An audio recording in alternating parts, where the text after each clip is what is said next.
Sweet. It started recording right when you said sweet. That was amazing. Hello, everybody. Nice.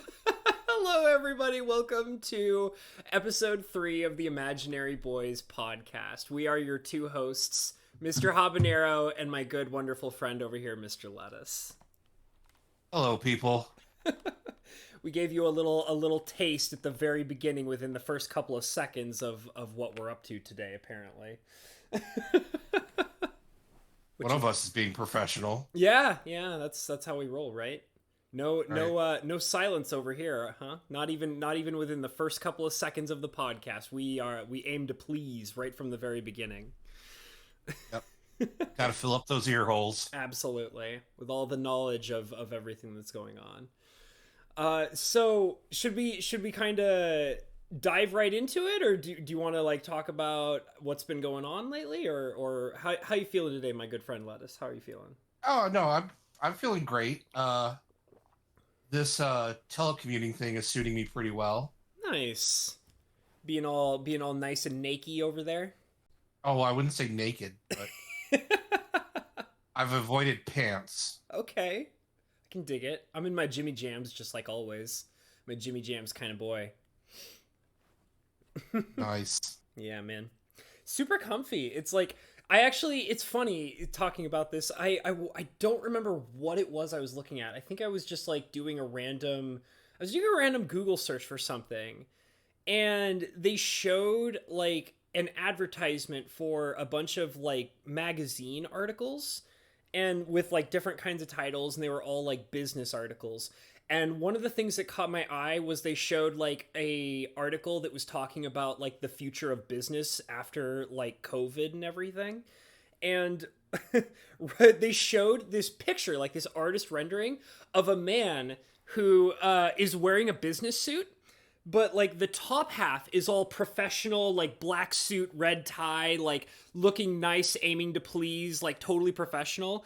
And then like he's just like in his boxers below his top suit. And they were trying to imply like everybody's working from home. So it's like, why, you have to be professional above when you're in front of the camera, and everything down below is totally vacation time. Nobody cares. I mean, unless you're Jeffrey Toobin. Who's Jeffrey Toobin? I'm sorry, I don't know. Jeffrey Toobin is the New York Times CNN contributor who got caught jerking it during a Teams call, who got caught jerking it during a Teams call, and he still has his job. Oh my. Yeah, he's back. He's back on air at CNN. That's a bit sketch. That's a bit intimidating. But I mean, ooh. But in this post-COVID world, I mean, you can pull a Dark Side Phil and get away with it. Hey man, if DSP can do it, everybody should be able to do it. I agree. That's our good old DSP. He's our internet pioneer, apparently. Paving the way for everybody. Oh no. Didn't he lose like his Twitch account or something? Like, isn't he like not allowed? No, he's still going. Really? Yeah, no. He's I thought he was like, I heard he was like banned for something. No, that's Dr. Disrespect. For what he did for what he was like at like the conference or something. Yeah, I know that there was a short period of time where Dr. Disrespect, he moved over to YouTube, and I do remember that there were like a couple of months where he was like streaming regularly, and his streams were popping off like crazy, and like they would constantly pop into my feed. And I mean, I personally like, I respect the guy and all that, but he's not a streamer that I enjoy watching. So I was just like, it's just not my thing, so I just won't watch it. I feel like I don't see him. Does he still do stuff on YouTube? Because I don't think I see him streaming on anywhere anymore, unless he moved to a different platform. I think he got paid to go to a different platform. Ah, I see. Got to make that sweet cash money. Gotcha. That would make sense. That would make a lot of sense. Like Ninja did. Oh yeah, he's still a thing, isn't he? Yeah. Oh no. You know, I gotta say, I actually feel kind of bad for Ninja. Like, have you guys seen how he looks lately? Have you seen photos of him recently? No, I don't know like what he looks like at all. Dude, he looks really, really not okay. Like physically, like he looks like I don't know like what happened, but I mean I have some theories, but he really looks not physically okay. Like he looks like he's really really suffering or something cuz he's like lost a ton of weight. And like not in a good way. Not in a good way. Like he looks like he's like Picked up a methadone habit kind of way. something. I actually think that I don't think it's like he looks like he is on some kind of dangerous drug, but I don't think he is. I think it's literally like something has occurred in his life mentally, like that is mentally affecting him, I think.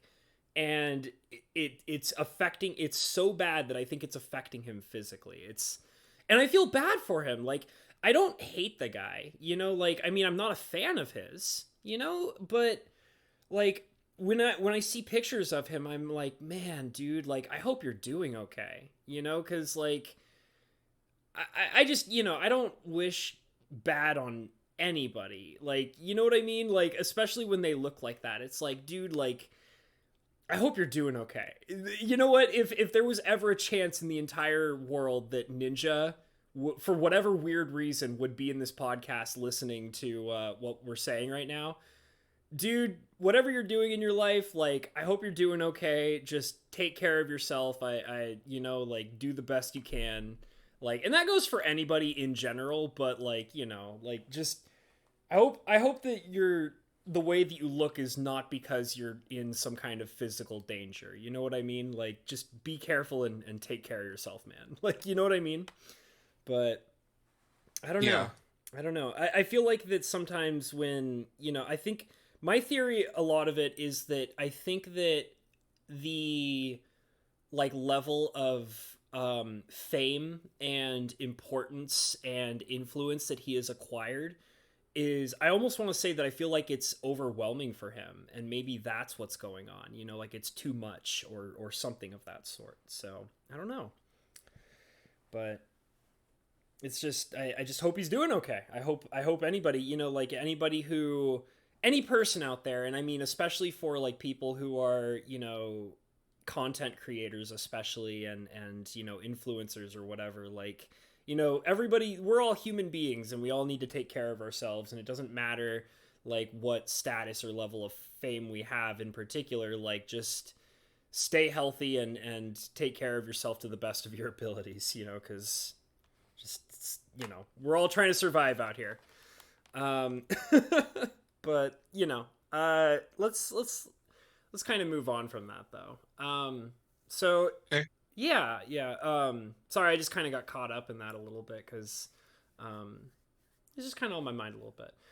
So the major thing that's going on is E3. That's a thing that happened. We talked about it happening in the previous podcast, and now we're at the point where it's over, right? It's donezo's. Yeah. They wrapped up this afternoon or evening. Yeah. So, you know, I kind of know where I stand. How do you feel about it overall? Because I feel like you probably experienced more of it than I did. I pretty much only caught, like, I personally watched other people reacting to stuff that I had missed, and then the only one I completely kept up with was the Nintendo one, which is I watched that from beginning to end, basically. So I feel like you probably saw more than I did. What's your overall impression of E3 this year? I don't know why. Like, you don't know why it happened? Yeah, like, so everything that wasn't Microsoft felt exceptionally phoned in. Yeah, Microsoft blew it out of the water this year. And even then, Microsoft wasn't that great, but in comparison to everything around it, it was pretty awesome. Yeah, it was. They are definitely trying to steer the ship into Xbox as a service and not Xbox as a hardware environment. Yeah. So that is why they were pushing everything hard into Game Pass. Into Game Pass? Is that what you said? Game Pass. Right. Yeah, like they're pimping that Game Pass hard. Yeah. Because their future roadmap includes, streaming onto, getting on your smart TVs, getting into little streamer sticks, like I don't know if you've seen Chromecast or something like that. I think I know what you're talking about. Like yeah, they want Microsoft Gaming streaming direct to your TV or to the computer, to your phone or tablet. Don't see any difference between the Xbox console and your PC at this point. I think that's a good thing. Like, as a PC gamer, I think that's a good thing. Well, yeah, it means I don't have to worry about buying an Xbox because I have a PC. Yeah. And I mean, I'm not a console kitty anymore. I don't buy consoles anymore. It's like coming exclusively to Xbox and Windows 10 PCs. Yeah. I'm like, well, it's not really exclusive. It's coming to different platforms. Yeah. But it's okay because I've actually come to love the Xbox controller. Right. And the Xbox One controller is now my go-to gamepad for computer. I actually really do want to get my hands on an Xbox controller specifically so I can play. Like, for example, and I've talked about this before, I want to finish playing Little Nightmares 2. And I also have the first Little Nightmares, which I've never played. And it's miserable to play those games on keyboard. And, like, everybody that I've talked to about it, they're like, you're actually trying to play that game on a keyboard? You're insane. You need a controller. You need a controller. And I'm like, I don't have a controller. I don't. I'm sorry, I don't. So I do want to get an Xbox controller specifically so I could play games like Little Nightmares and things like that. So, well, it's an investment. Like, I mean, because the first party Xbox controller is going to cost you $60. Yeah, they seem expensive. I've looked at a few of them. But they integrate if they're the wireless ones and your computer has Bluetooth, they set up almost seamlessly with Windows 10 PCs. Like, in other words, it's just a plug and play kind of situation? It's sync up and go. That's nice. It's like just like any other Bluetooth device on your computer. That seems definitely pretty nice. You have to do some weird preloading thing to get PlayStation controllers to work, right? And then with like any kind of third-party PC controller, you're kind of playing Russian roulette with Steam support, right?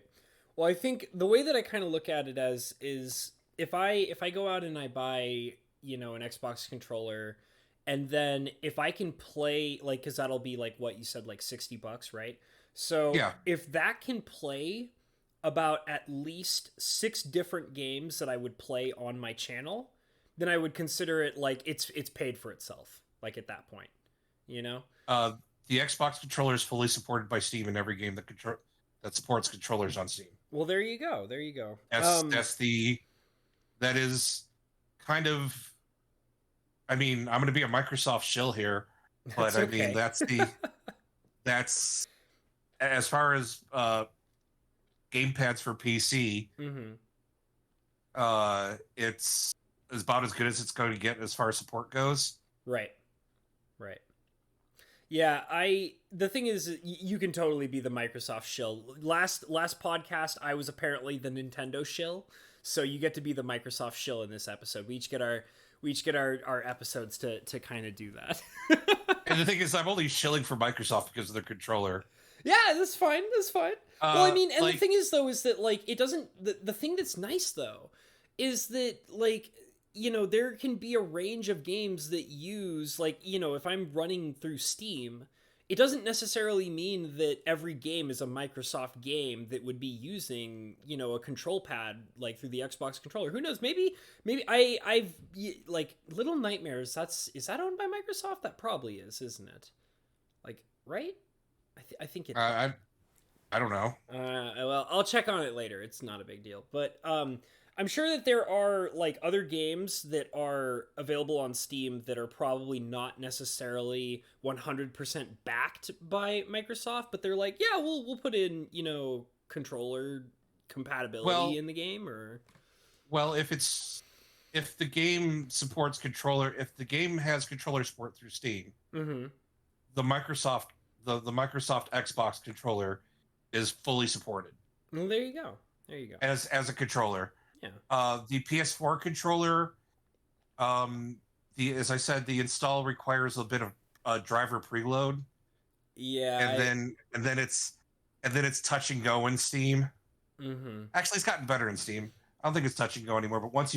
But you have to get the preloader running.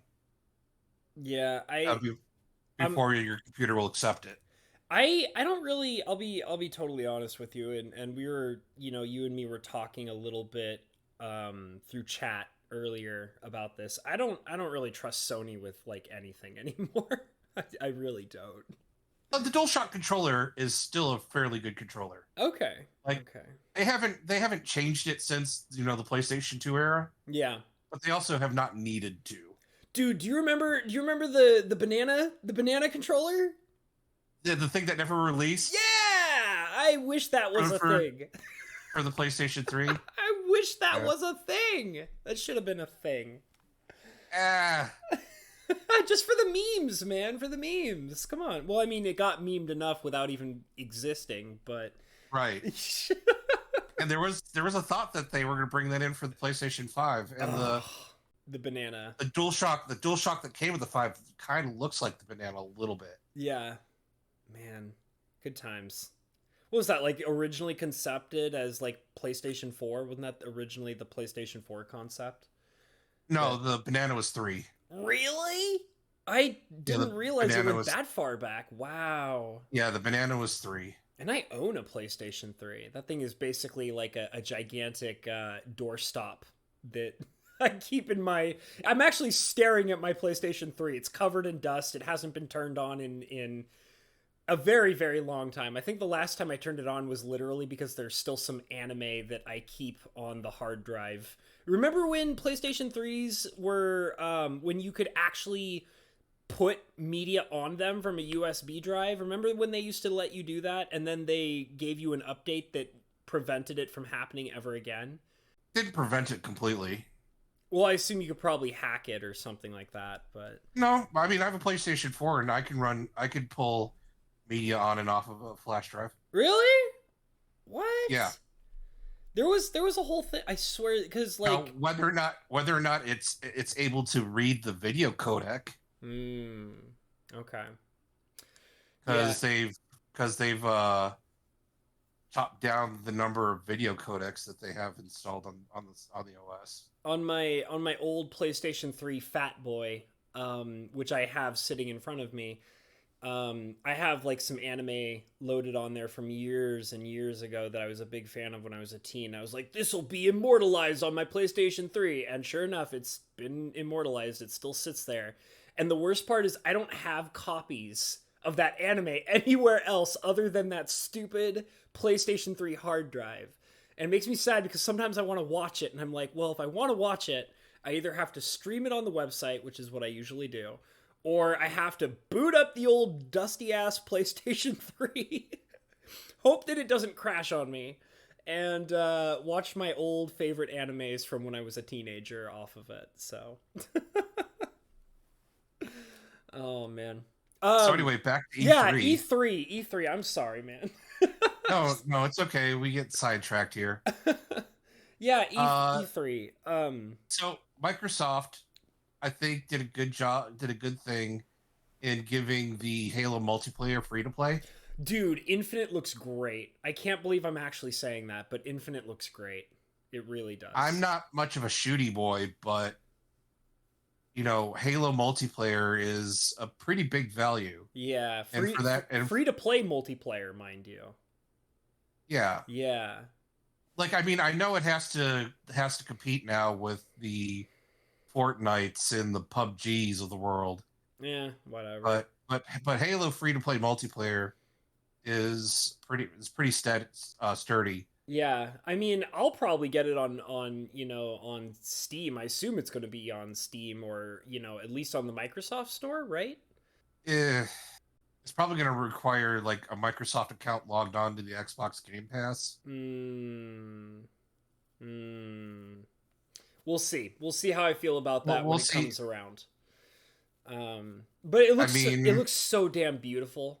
I mean, I sold my soul to the Epic Game Store just so that I could play Kingdom Hearts on my PC. So yeah, I don't know if I could do that.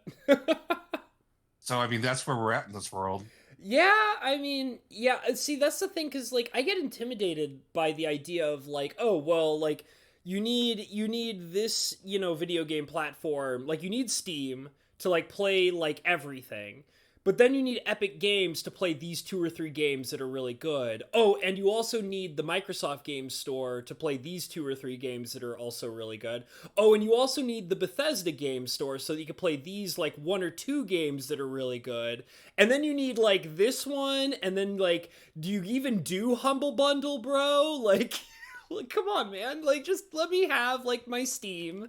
And just, I mean, I get it. Like, I know I get it. Like, because you can't have a monopoly for that kind of stuff, I suppose. And I totally... no, like Game Pass is going to end up game streaming and Game Passes and game service like that. It's going to go through the same growing pains. Yeah. That videos went through. Mm-hmm. Like, because you have YouTube, you have Netflix, yep, you have Hulu, you have Crunchyroll, you have Disney Plus, you have yada yada yada. Yeah. Exactly. This is the future, my friends. That's what it is. Yeah, no, it's like we had a good run with just as PC gamers of just is it on Steam? No, well then bruh. It's true. We had a nice run. We had a great run, but that time is actually just going to end up being over. Yeah. And you're just going to have to get used to every game having its own launcher, because that was kind of that's scary. That's so scary. Well, I'm okay with these few corporations that like own a certain amount of titles, and they're like, yeah, like join our little pass thing, and you can have like access to these libraries. But like I have like 3 or 4 games on Steam. Yeah. That you load off of Steam. Instead of loading the game, it loads into another launcher. No, don't say that. No, like there's 3 or 4 Steam games that load its own launcher. No, I bought Madden on Steam, and it loads you into EA Origins, which, oh dear God, does that suck? But that's the price you pay to play Madden on Steam or on PC. God, that sounds like a living nightmare. Because you have EA Origins now. Oh man, ugh, so gross. Let's see here. You're making me pukey here. I bought Watchdog Legions on my PC. That installed the Ubisoft launcher. Ugh, that sounds so miserable. I got a good enough PC with enough hard drive space. Like, if you want to put like your little launcher apps with your little advertisement spinning thing that's going to sit in the background and I'm not going to notice. Yeah. Then whatever. I've become too old and too jaded to actually care anymore. Yeah, I get that. I just don't like because the thing I like about Steam, okay, the thing I love about Steam, everything that I want is right there. Like, you know what I mean? It's all right there. And like, I don't want to have like 4 to 5 different launchers where it's like, where the hell did I put that one game? Wait, who owns it? That'll help me figure it out. No. Everything is in Steam still. It's just you load it in Steam and then it loads its own launcher. I mean, I guess it's clutter, man. It's clutter. You know what I mean? Like, I just blech. Yeah, but you don't, like, if your PC's good enough, you don't notice it because the launcher's up for 2 seconds into the screen, and then the game full screens you. Yeah, I don't know. All right, fine, whatever. I mean, I care, but I guess I don't care, but I still kind of care. Like, I don't know. It's mostly just me being me, I guess. I don't know. Yeah. Like, wait for the indie company to get too full of themselves. Oh, you know what game's gonna have its own launcher? What? Palworld. What? For real? Palworld, yeah, dude. Well, I will support Palworld. Okay. It's online multiplayer. Like, oh man, it's online multiplayer, so it's pretty much gonna have to have its own lobby. Okay. Its own launcher. I'll shill for Palworld. This is like a special kind of thing. I will do it for Palworld. Hashtag I will do it for Palworld. I mean, yeah. I installed that parts. We all have our lines, and our lines are actually quite achievable. Yeah. I'll probably do it for Palworld.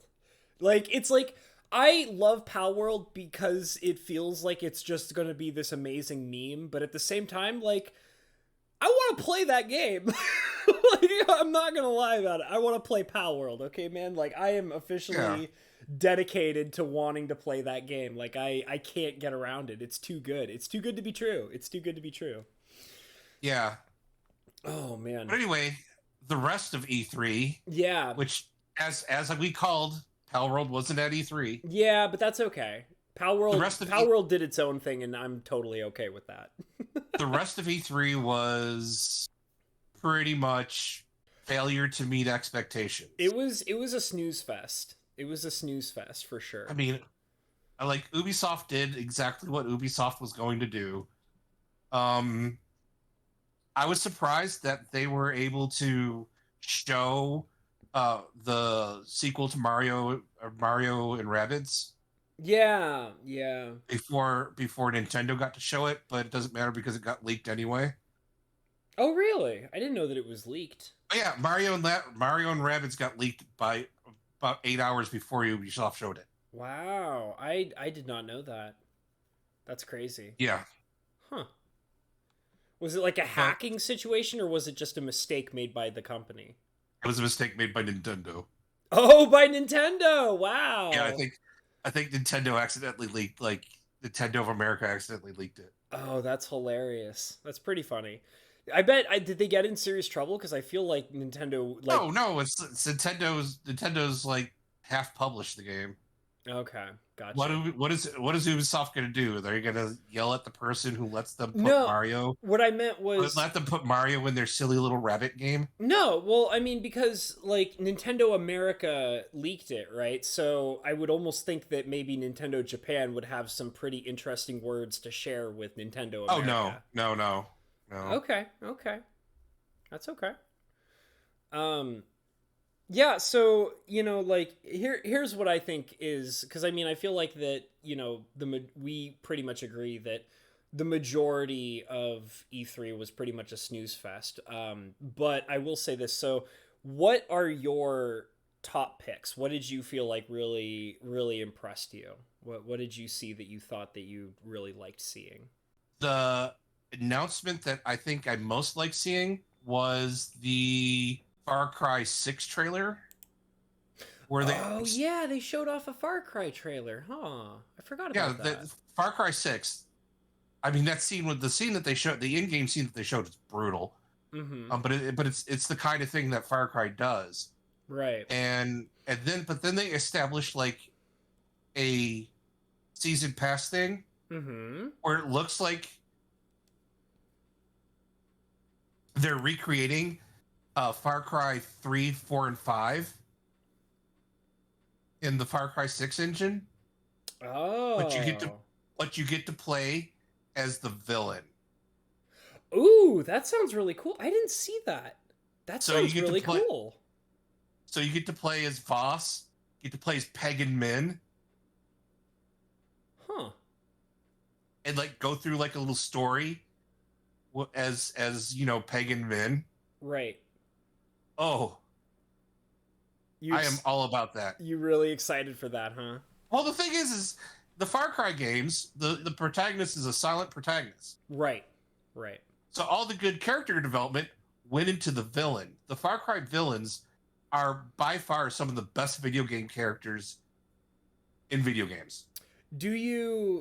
Well, here's an interesting thing. So usually the classic trope of having a silent protagonist is for the purpose of the player putting themselves as the main character, or filling in the shoes of the main character, right? Do you think that playing the villain character, who is clearly voice acted, does specific things, act in certain ways, has certain scripted events, do you think that's going to spoil how people feel about playing the villain characters? No. No? Okay. No, because we play games where we play non-silent protagonists. That's fine. That's true. I mean, I could definitely see. Oh, not all Far Cry protagonists were silent. Oh, okay, then never mind then. The Far Cry 3 Brody was actually the worst. Okay. You gotta keep in mind, I've actually never played a single Far Cry game, so, and I haven't watched anybody play a Far Cry game either, so I literally don't know anything about Far Cry at all. I really don't. Oh, that's sad. But What's funny is the way that you said that, you like genuinely sounded like you were legitimately disappointed in me. Like, son, I am disappointed. No. No, I mean, not. No, I'm just like, that's sad. I mean, that's sad, but I mean, okay, so I'm not much of a shooty person, and Far Cry games are very shooty. Okay. But Far Cry also does the third person, narrative driven action fairly well. Right. You're into like the RPG elements and things like that. Yeah. And Ubisoft for the past couple of years has been delivering like really good experiences there. Used to be Far Cry and Assassin's Creed. Oh man, those are games I haven't thought about in a long time. Assassin's Creed kind of fell off a little bit. Far Cry still going around. A lot of people don't like Watch Dogs. I still do. Okay. But as far as the thing that kind of wowed me the most, Far Cry. The Far Cry, the DLC season pass, where they're going to in-engine give you like storylines from past Far Cry villains. Mm-hmm. I think that is going to be interesting. That's the kind of story DLC that I think I would love to play. So outside of that, Squaresoft. Oh, the Squaresoft show was horrific, by the way. It was the worst. Mm-hmm. I didn't see it, so I don't really know. Spending over half the show on Guardians of the Galaxy. What? They spent over half of the show on the Guardians of Galaxy game, which is that's the Marvel property, right? Yeah, the Marvel property. So the same company that made the Avengers video game recently that was terrible. Okay. Because I didn't know that was a thing that existed, but all right. Yeah, no, last year or two they released Marvel Avengers. And the thing is they got like knockoff actors to play the MCU characters that we all know and love. Okay. So we got a vision of what Tony Stark looks like. We know what Thor looks like. Okay. Because we're specifically talking about the actors that play them, right? Right. Right. So we know what these characters look like in the MCU. Sure. And the video game is supposed to be a spin-off of the MCU.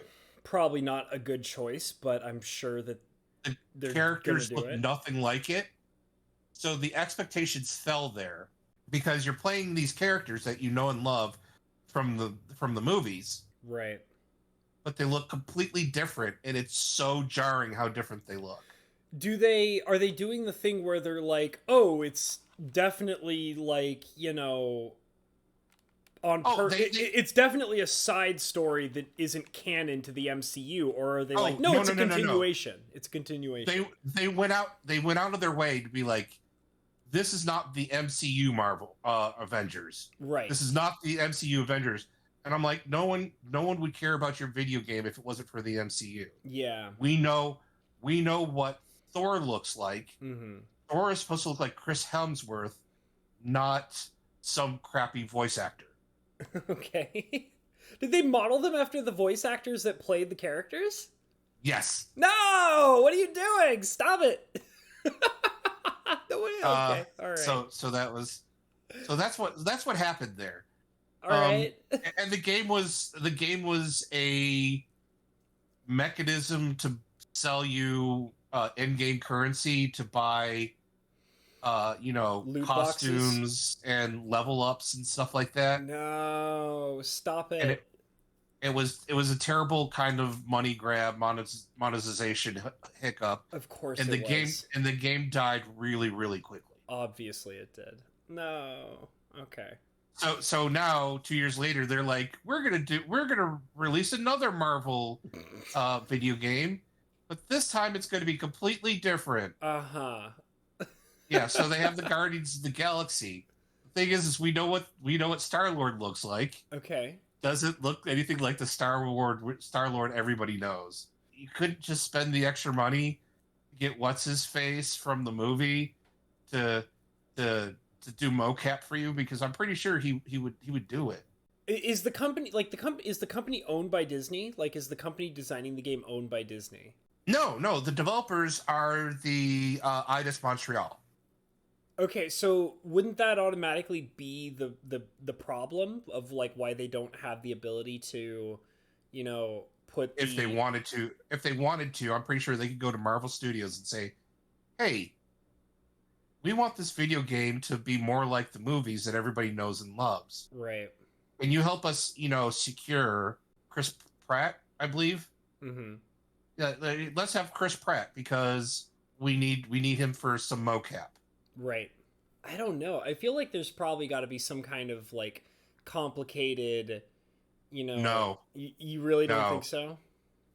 I absolutely think that they just don't care. Eidos Montreal was like, we're not going to spend the money to meet everybody's expectations. Yeah. Well, I mean, and we're going to go out of our way to say these games are not a part of the MCU, even though we are going to be banking hard on the popularity of these characters based on their appearance in the MCU.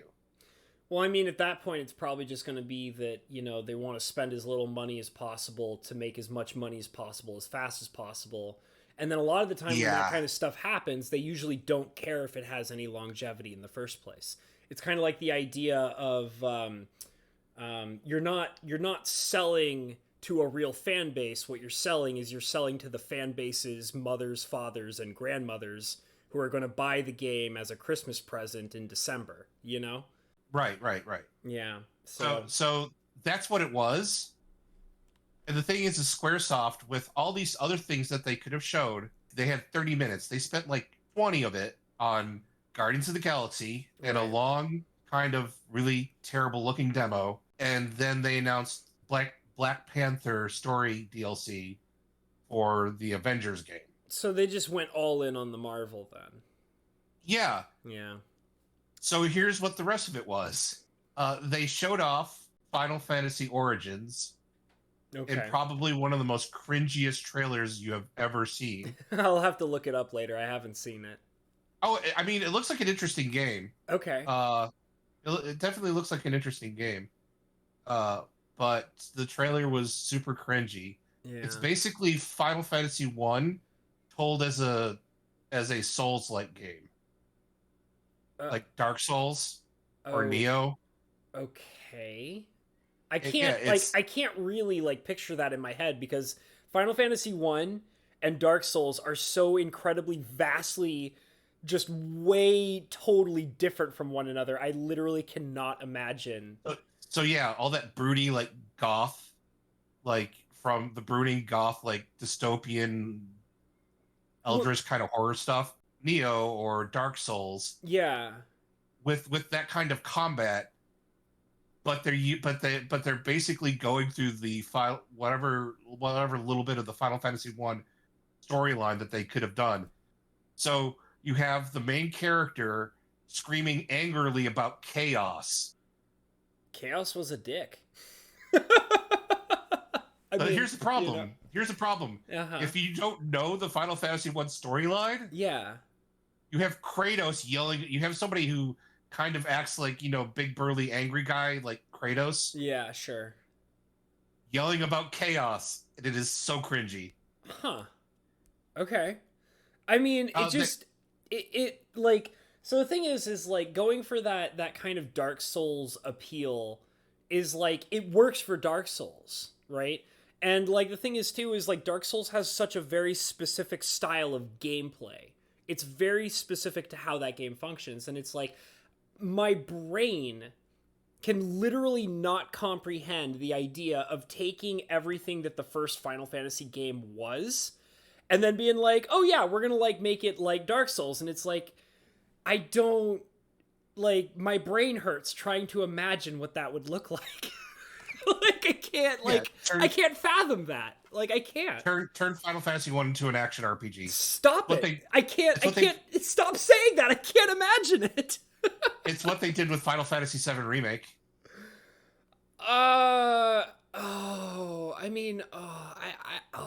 See, because I can see that. I can see that. Yeah, they literally gave Final Fantasy 7 Kingdom Hearts combat. They did, didn't they? Yeah, they did. It's kind of neat.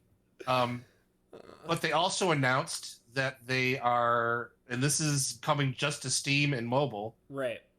A collection of the first 6 Final Fantasy games as their original pixel art versions. Okay. Like none of this 3D polygon thing that they did for 4, but like their original pixel art, HD remixed.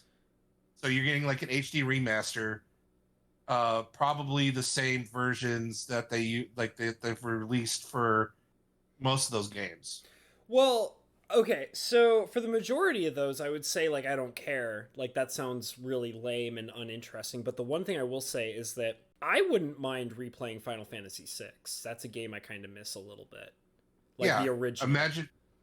And that is one of the few Final Fantasy games that hasn't seen a lot of remakes. Yeah, that's a hard one to come by, for sure. 5 and 6.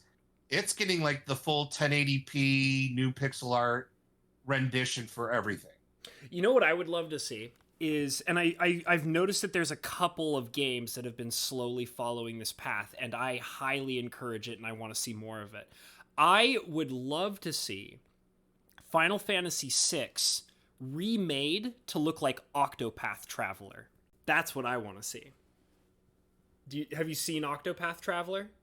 Yeah, I've played Octopath Traveler. Yeah, I think that game is. I even played Project Triangle strategy demo. Yeah. Dear God, I hope that's the real name for that game. I'm not sure of it. But Project Triangle strategy. Come on, who doesn't want to play Project Triangle strategy? I will look it up, assuming that that's the actual name of it. But that is the current working name of the next game in the Octopath Traveler line. Oh, okay. And it's basically Final Fantasy Tactics. Oh, see, if you say that, I have to play it. I'm a Tactics fan. I love Tactics. Well, it's a Switch exclusive. Oh, don't break my heart, bro. But I think that that more like a lot of I believe that a lot of the old Final Fantasy pixel games would just be the bee's knees if they followed the Octopath Traveler art style for doing that. I would love to see more of that, because that is just, it literally, it's like they're taking the old retro style and they're breathing like a new life into it, and it feels so clean and beautiful and fun to look at. And I don't know, I would love to see Final Fantasy VI in the Octopath Traveler style. See, the thing is for me, Final Fantasy VI was the the SNES pixel art era game. Yeah. I would like to see more games like the Octopath Traveler. Mm-hmm. Like, I definitely do want to see more games in art style. I think the new Tactics clone game that they're putting in that art style, Mm-hmm. I think that's gonna be fun. Okay. Any other picks that you had? And then I might be able to try and go over a few of mine if there are any more for you. I mean, outside of that, the Nintendo show today showed WarioWare and Super Mario Party Superstar. Yeah, those games look nice. You and me watched those together pretty much. Those were like the two best things. I have a serious bone to pick with the new Metroid game. I am so annoyed by how that game looks. I'm so upset. I'm so mad. Wait a second. You like Octopath Traveler, but you hate the art style for the new Metroid game? Yeah. They look dude, don't do this to me, Lettuce. Don't do it to me. Dude, I don't think Octopath Traveler looks anything like the new Metroid game. What are you talking about? A little bit. No. Like how they're trying to do the 2.5D thing with the instead of it being sprites, it's a polygonal character, but it's got the field of view kind of skewed a little bit to do the parallax scrolling. So the thing is, like, I have my issues with the new Metroid game, okay, is, like, first of all, the main thing is it's way too bright and shiny, okay? It's weird how bright and shiny that game is, okay? Everything is way too shiny, everything is way too bright. Like, I feel gotta like have bloom effect. Well, but, like, I feel like that, like, so first of all, so much bloom. It's called Metroid Dread, okay? It's called Metroid Dread. And they kind of, like, try to sell it to you like as if it's a horror game. So, like, you can't sell me this Metroid Dread as a horror game and make it super bright and shiny and everything's lit up and Samus's suit is, like, shiny and sparkly and bright and beautiful and, like, the enemies are in white plated armor and, like, they're trying to, like, give you the idea that you have these creepy robot monsters that are stalking you, and it's like you're missing the grime. Where is the space grime? Where's the goo, the goopiness? You know, where's the darkness? Where's the scratches? Where's the shade? Where's the eerie music and the eerie noises? Like, why is the robot, like, in bright lights creeping up on me? That thing should be crawling out of, like, a freaking gutter or an air vent, like, in the darkness, grabbing me by the legs and pulling me into the freaking, you know, air vent alongside of it. You know, I want to see that thing's giant bright red eye beaming through the darkness and, like, watching it sprint up to me covered in, like, slime and grime and scratches and, like, and the thing is like, when they're trying to, like, play the game in front of you, they're like, oh, it's so tense and scary, and it's like, you're clearly trying to sell me on the idea that this is a horror game, and there's just nothing horrific about it. It's not scary. It's not horrifying. Like, what are you doing? What are you doing? Well, you're a horror game snob, first of all. I know. Second of all, in the Metroid lore, this game was sort of spoken of in, like, I think it, like, the word Project Dread was actually mentioned in, like, Prime 2 or something like that. Okay.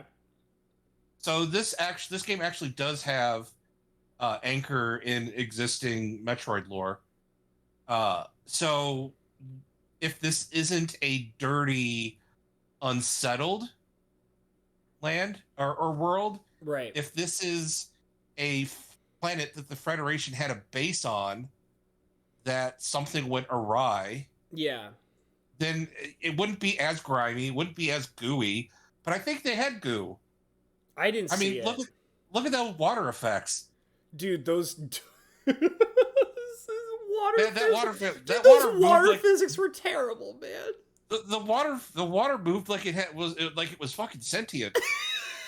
It's so true. The water was so bad. It was so bad.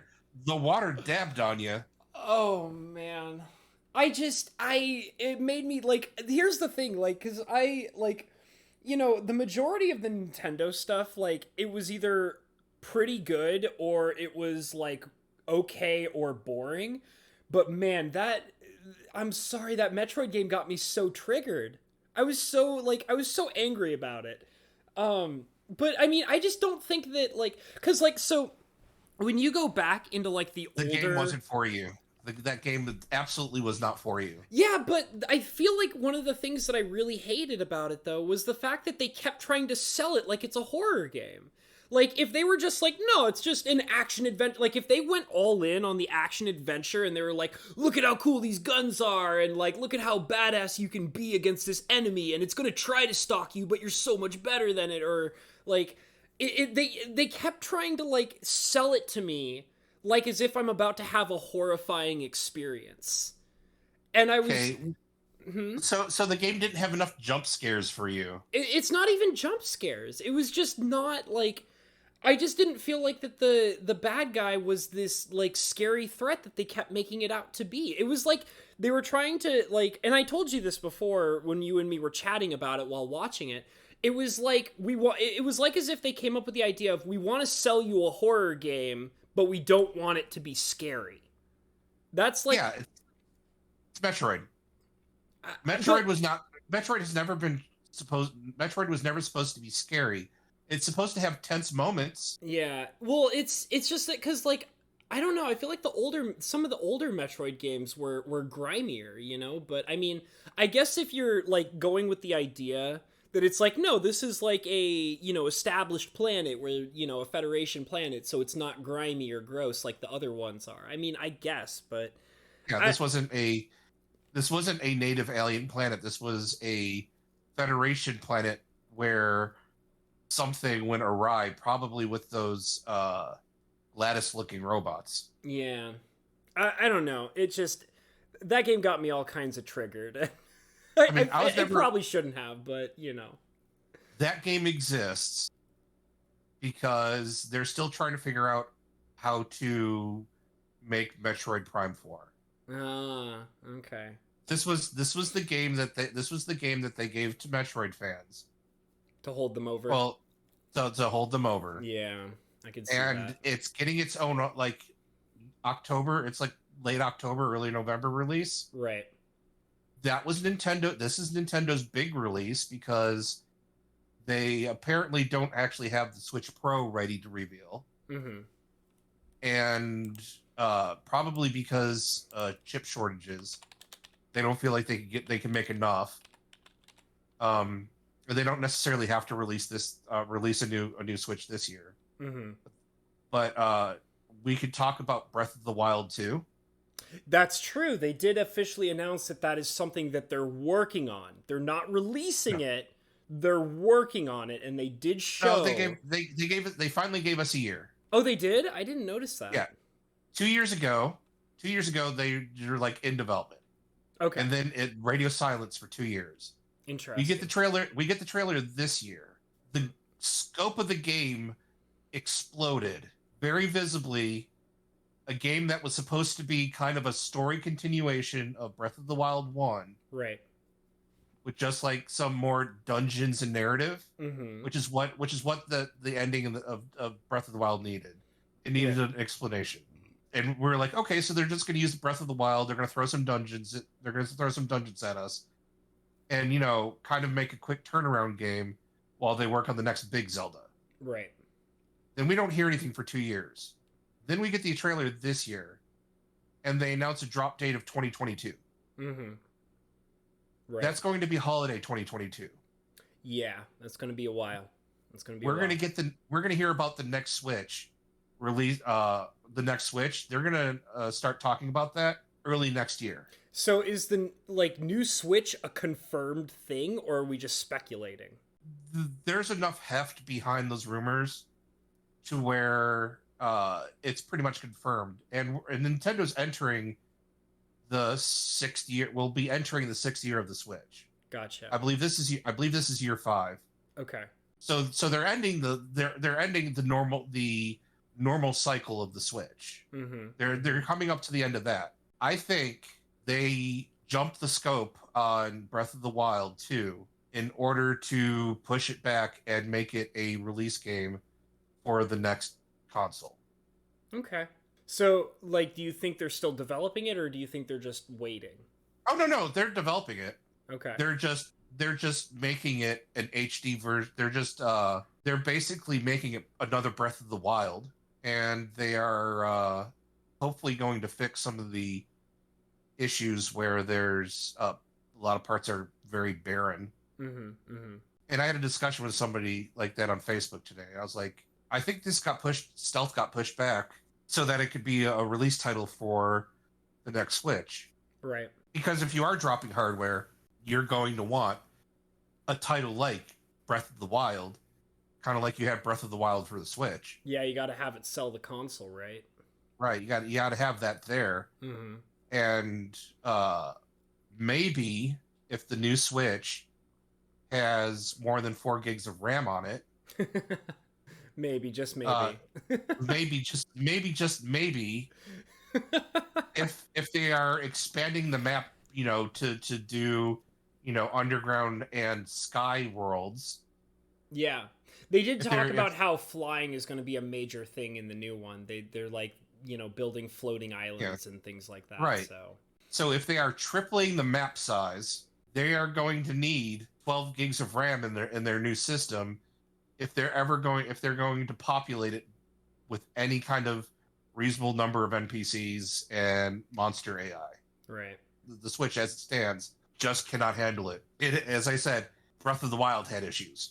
Yeah.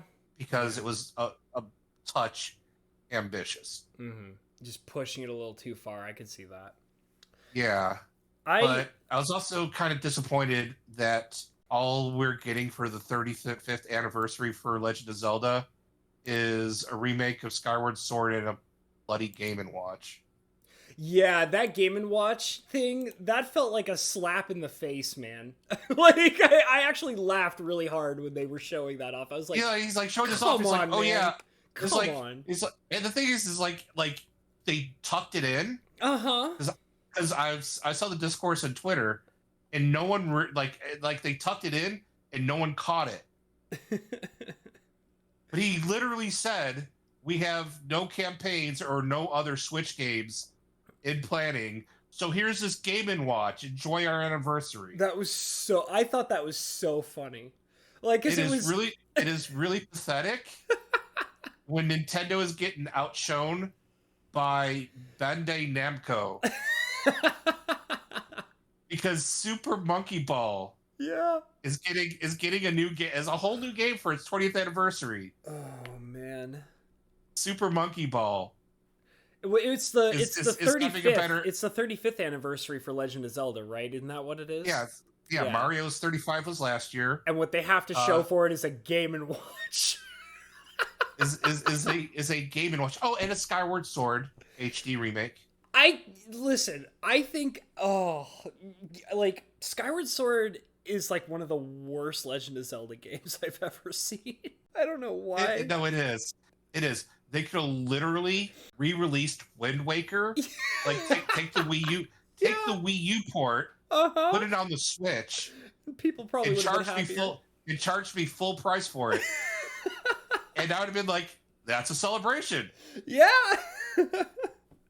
Let's go. Oh. Oh my god, it's so about as good as what you did for Mario. Sweet. Oh, Game & Watch. It's so good. It's so good. All right. Yeah, so go ahead. Oh yeah, no, you go ahead. All I was going to say is if we're done talking about this, unless you had something else to say, I wanted to move on into just one quick topic. Go for it. Okay. So basically, there were two games that really stood out to me, other than Halo Infinite, obviously, which we already went over. And I just wanted to mention them real quick and kind of go over them really quick here, which is because I want to talk about these games. First of all, there's one that I could talk about less than the other, but so the first one I'm going to mention is the new Fatal Frame game for Nintendo. I am so excited for that. Fatal Frame Maiden of Black Water was announced. And they only showed a couple of quick clips. But those few clips that they showed, it was kind of like they shoved it, in the very beginning where they were like, here's Worm's World, here's this, here's that, and they did it all really quick. And they didn't really show much of anything. They just kind of gave you a little taste, and they showed Fatal Frame in there. And that got me hyped. Because I like Fatal Frame. Those games, some of them are really scary, some of them not so much. But I have high hopes for the next Fatal Frame. What was it? Maiden of Darkwater? That's what I said, right? Yeah. Maiden of Blackwater. That's what it is. Because Metroid got me all triggered because I want a good horror game from Nintendo, and they announced Fatal Frame, so I'm like, okay, Nintendo. That's fine. That'll make up for it. I'm okay. Why are you even looking to Nintendo for your horror games? When was the last time Nintendo made a horror game? That's a good question. I don't know. I feel like there's been a couple of horror games on Nintendo. They do some here and there every once in a while, but it is fairly rare. Not made by Nintendo, not published by Nintendo. Yeah. Well, I want to say that there was definitely one before in the past, but I mean, it's just there was that go ahead. kooky GameCube game. The which one? That they released. There was this kooky GameCube game. The name escapes me. The same company that made that also did the Twin Snakes port for GameCube. Yeah. And now the name of the game just escaped me. That's like the last time Nintendo even came close to publishing a horror game. I can't remember 100%, but I think because so I played Crimson Butterfly on, I believe it was the PlayStation 2, Fatal Frame Crimson Butterfly, and which was great. I mean, there's some silly stuff in that game because it's not a perfect game, but it's a pretty scary game. And I think that Fatal Frame Crimson Butterfly was not only on the PlayStation 2, I think it was also on GameCube. So I think so. That's and that was the last time that Fatal Frame was published by somebody other than Nintendo. Yeah, I think so. Well, but that's the thing, is because it was announced as a Nintendo game, just it being announced in general, and my thought process is, oh, I played that on, I think it was the PlayStation 2. So there's a possibility that it could be. No. You gotta break my heart, don't you? You gotta break my heart, don't you, Lettuce? Yep, they're calling me the Heartbreaker today. Published by... I looked into this. Yeah. The last 3 Fatal Frame games. Uh-huh. Published by Nintendo. Yeah. And were Wii and Wii U exclusives. Yeah. And they were all very heavily motion control based. Yeah, I didn't play those. I think the last one I played was legitimately Crimson Butterfly, which was pretty good. This is a Switch exclusive. It's probably going to have some kind of gimmick where you use the motion controls in handheld mode. Mm-hmm. That'd be kind of interesting to see. Well, only because the Wii U Fatal Frame game, which was called Spirit Camera, right? They changed the name. They changed the name Fatal Frame to Spirit Camera. Interesting. You use because the Wii U had the iPad, had the tablet outside of the Wii, which could act like a camera. That's pretty creative. Yeah. That's pretty cool. I mean, it's pretty creative, but it also, is kind of wonky. Yeah, I could see that. I didn't own a Wii U, so I have no experience with that stuff. But I want to go ahead and bring up the next game that I am actually the most excited for, and I've been talking to Lettuce about it here and there, which is Super Monkey Ball. No, I actually am not a big Monkey Ball fan, to be honest. Oh, I'm sorry. Core Keeper, you guys, Core Keeper. Come on, Core Keeper. Lettuce Core Keeper. No, I get it. I mean, if it's not a horror game, it's a survival crafting game. Yeah, I know. You know what I like, don't you, buddy? Right, right. You've got on one hand you got horror games, the other games, and on the other hand you have Minecraft clones. Core Keeper looks so good, you guys. Okay, so No, it actually does look. I mean, I looked into it as well, and Minecraft. My history with Minecraft is I've always dabbled in it.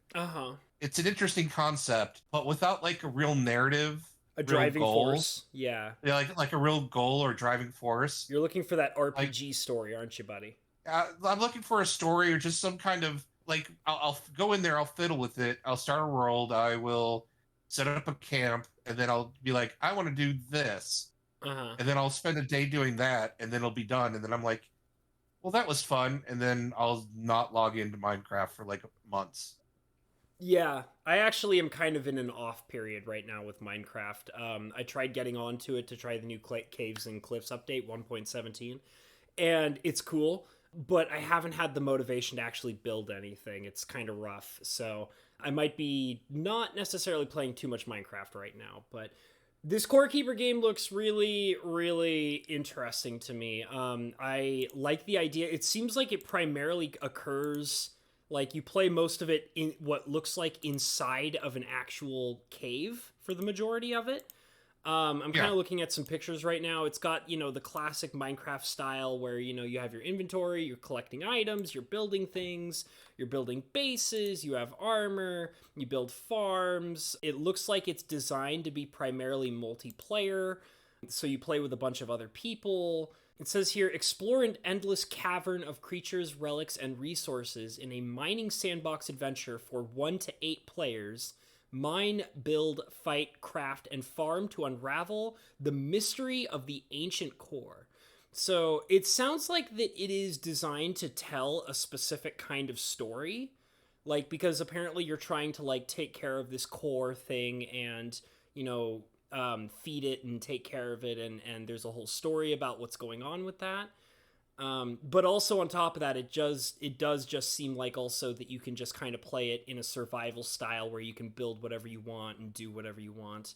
And that really appeals to me. I kind of like I like the art style. Like the graphics look great for the, because it's a pixel art style kind of thing. But it just, like, the colors look nice. I like the shading of it. Like, the overall idea of, like, you're constantly in darkness and you have to light everything up.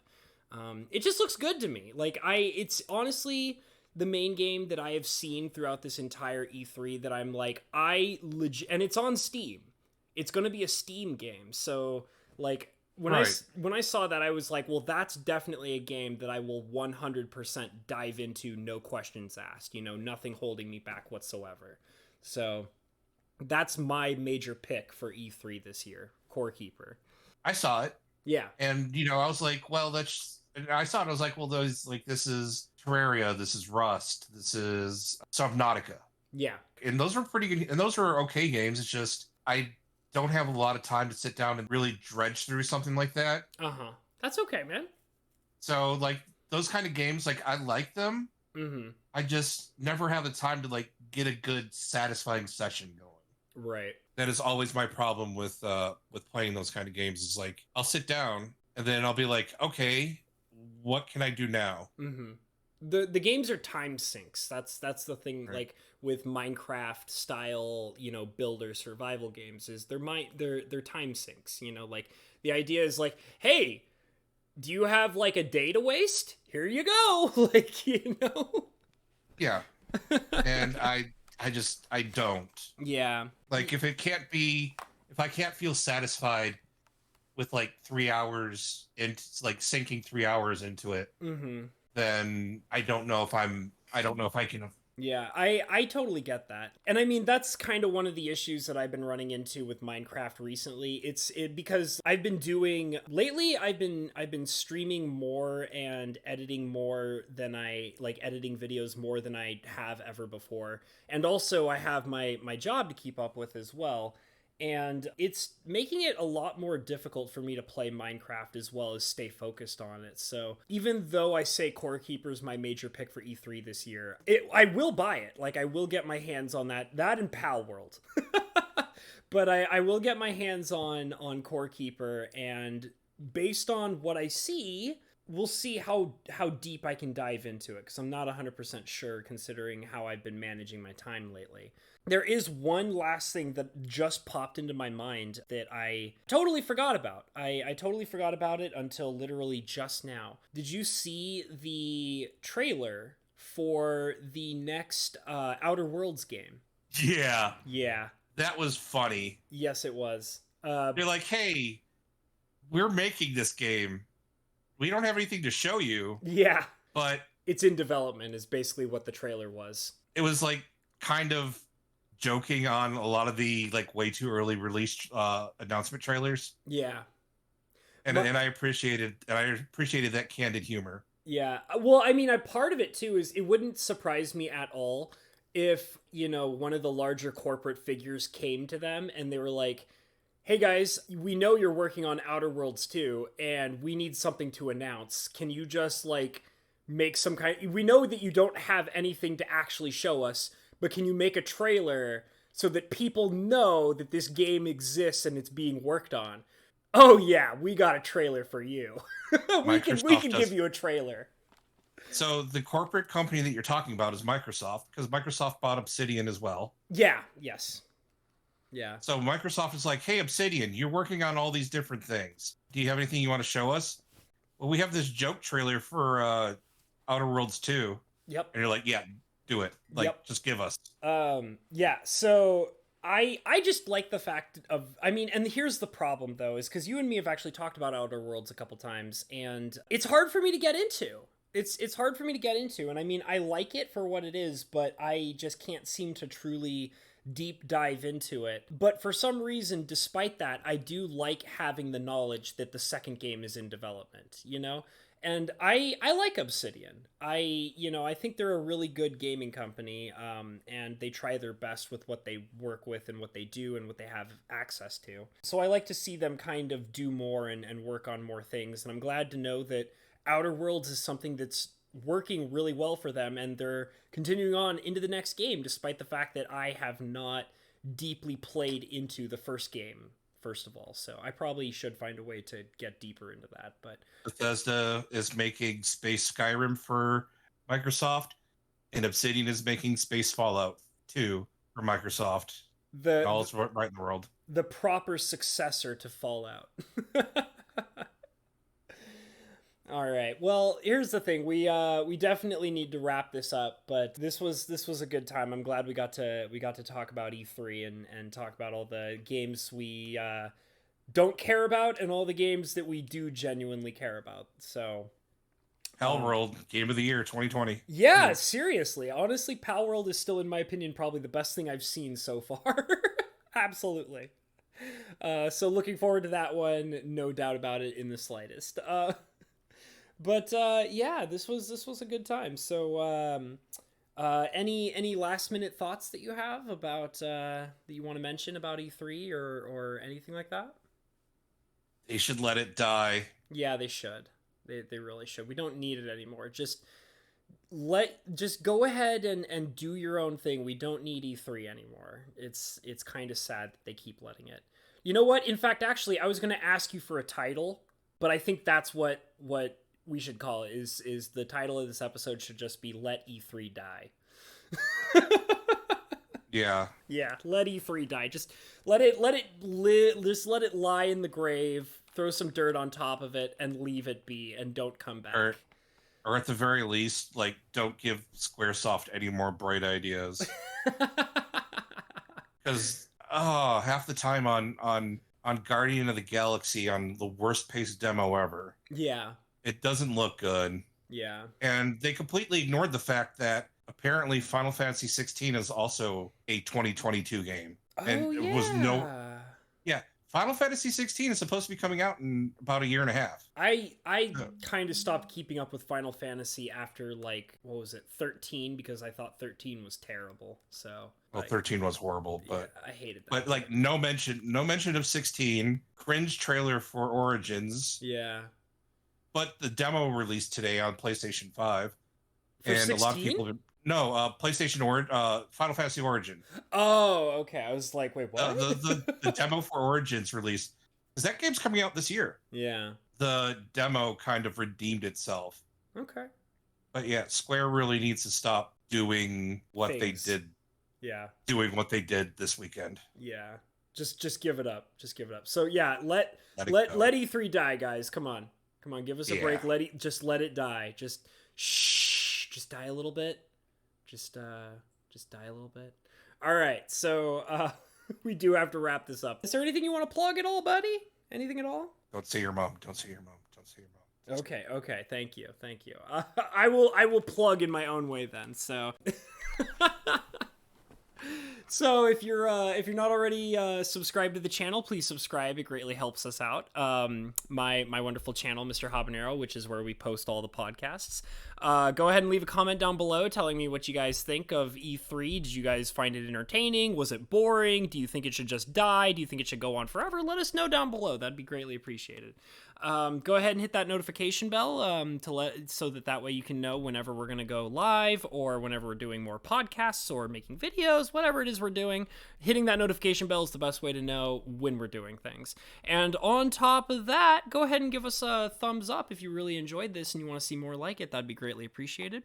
And also, go ahead and check in the description below for all the wonderful links. PayPal, Streamlabs, all those donations are greatly appreciated. And they also allow me to improve the channel through software and better hardware. So all donations are greatly appreciated, and I love you guys for doing it. And if you can't, then that's totally okay, because just having you guys here is also very, very wonderful. I'd also love to give a special shout out to my wonderful Patreon members. Ya boy Lettuce, who is sitting right over here with me, which is great. Not really, but virtually, and I like to think that he's right next to me, cuddling me every single day. Just let it happen. He's virtually licking my ear as we speak. I'd also like to give a shout out to the other Patreon members, such as Bo Falcon, Fajouk Enterprises, James P, and the lovely Miss Rebecca. Thank you guys so much for supporting me on a regular basis, because all donations are greatly appreciated and they super duper help me out. Go ahead and check for the Teespring link while you're at it. I have the Bad Damp merch, which I'm greatly appreciative of, and I'm thinking about adding some new merch pretty soon, so who knows? Keep track of that. And other than that, I think I'm just going to go ahead, wrap it up by saying follow your dreams. And Mr. Lettuce, thank you so much for being here with me. We have been the Imaginary Boys. Goodbye, everyone.